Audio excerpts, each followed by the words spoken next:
Nossa apresentação de seminário de Geologia Geral sobre o geocampo do Astroblema de Araguainha. Nosso grupo é os Três Carecas, Leon, Renato e Arthur. Para introduzir, eu vou falar um pouco sobre as características do meteorito que atingiu a região de Araguainha. No caso, era um meteorito de cerca de 1,7 km de diâmetro, um meteorito metálico, que atingiu a superfície terrestre de uma forma indireta, numa velocidade cerca de 15 a 18 km por segundo. O de Araguainha tem seu centro localizado na região localizado no Mato Grosso, entre a cidade de Araguainha e Ponta Branca, também tendo uma parte sua no estado de Goiás. Esse astroblema ele se formou entre 200 e 250 milhões de anos atrás, do período Permiano, onde também foi responsável pela extinção em massa do Permiano. É importante ressaltar que o astroblema se formou quando os continentes ainda eram um só, que era a Pangeia. Em circunstâncias atuais, a região se encontra num clima tropical semiúmido, que é caracterizado por alternância de períodos de seca e períodos úmidos. Também a altitude da região é uma planície plana, do tipo planalto, tendo suas cotas mais altas de aproximadamente 800 metros, cotas mais baixas de mais ou menos 430. A vegetação é uma vegetação de cerrado, típica do clima tropical, com árvores espaçadas, arbustos e galhos secos retorcidos. O astroblema, ou cratera de impacto, é uma estrutura côncava formada pela queda de um asteroide. Ela se caracteriza pela alteração do relevo do ambiente e a alteração das rochas devido ao metamorfismo causado pela pressão e calor do impacto. Aqui tem alguns desenhos para exemplificar como o astroblema é formado. Primeiro você tem o impacto com o asteroide, depois você tem o deslocamento da massa do interior da cavidade para as periferias desse anel e a projeção de material para fora da cavidade também. A remoção do material de dentro dessa cavidade, você teve também o afloramento granítico da camada abaixo, como está sendo mostrado aqui. Aqui já é um desenho um pouco mais evoluído desse astroblema, onde o afloramento granítico é bastante evidente e ele também foi alterado pelo impacto da queda, sendo ele fraturado, tendo inserções de diques, material que derreteu no impacto e conseguiu penetrar esse afloramento granítico. Na região você também encontra alguns tipos rochosos, algumas formações rochosas como os grabens, que podem ser vistos aqui, que são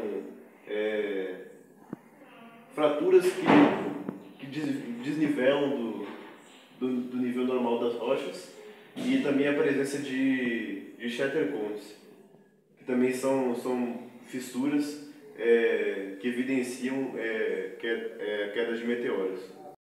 Além disso, cria alguns outros tipos de estruturas rochosas, como os grabens, que são depressões, são fraturas, falhas, depressões em relação ao nível normal das rochas, e também shatter cones, que são estruturas metamorfizadas que evidenciam um impacto muito grande, nesse caso meteoros, mas também com bombas atômicas.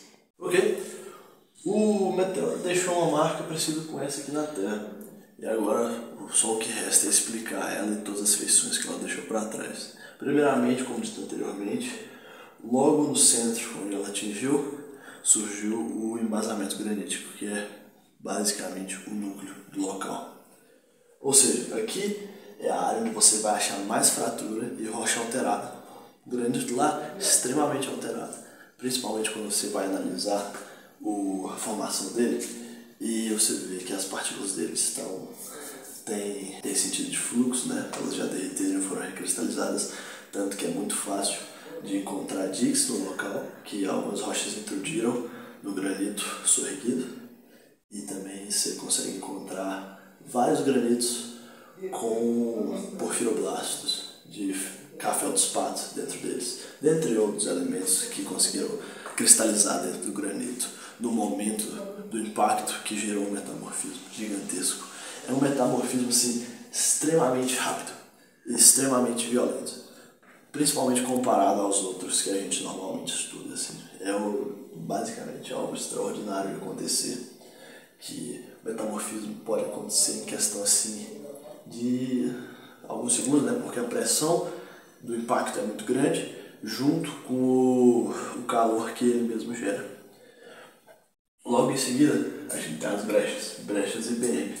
Nessas brechas IBM são brechas escuras, são de cor cinza clara, cinza escuro, e tem vários fragmentos de quartzo e feldspatho, e esses você consegue ver nas partículas que eles são deformados pelo movimento, pelo impacto. Eles têm formato retangular mais alongado, né? Essa característica que deixou o pessoal que fez a pesquisa perceber que o impacto houve exatamente naquele local.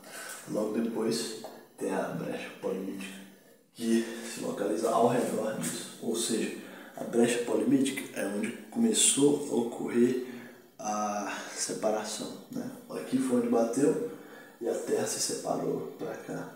Então, ela não se encontra perfeita por causa de processo erosivo e etc, mas também porque o meteorito ele chegou, foi um contato indireto, ele chegou arrastando.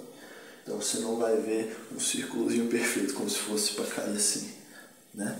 Mas logo em seguida, as brechas polimíticas foi exatamente onde o material que foi impactado no centro se separou. Por que é possível ver isso?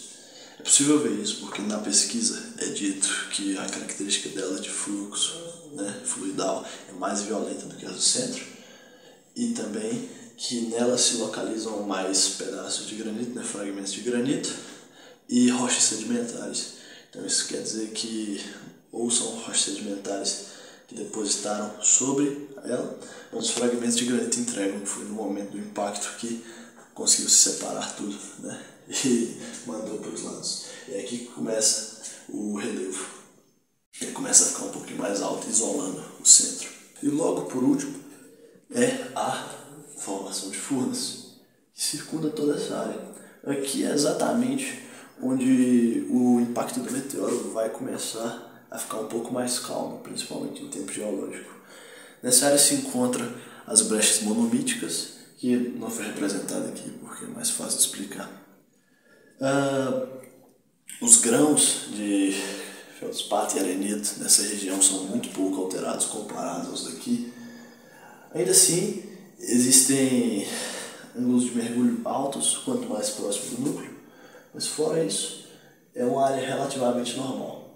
Ainda assim é possível ver que os grãos foram alterados termicamente, tendo muito pequeno movimento de fluxo comparado aos outros, obviamente. E daqui pra frente, cara, quanto mais você afasta do núcleo, mais difícil é notar que houve impacto.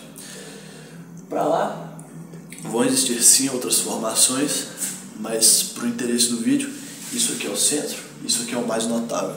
É onde a gente vai conseguir achar esse metamorfismo incrível que existiu nessa área, metamorfismo que ocorreu nessa região é extremamente interessante, porque existem várias formações que não são vistas em quase lugar nenhum, certo? Como os cascos de tartaruga, né, que são rochas que derreteram e se formaram em formato de casco de tartaruga. Logo depois também existem os shattercones, que são rochas que indicam esse movimento de fluxo violento, assim, tão violento que elas só existiram em duas condições, né? Ou foram impactos de meteoritos, que a força é gigantesca junto com o calor, ou em regiões onde explodiram bombas atômicas, né?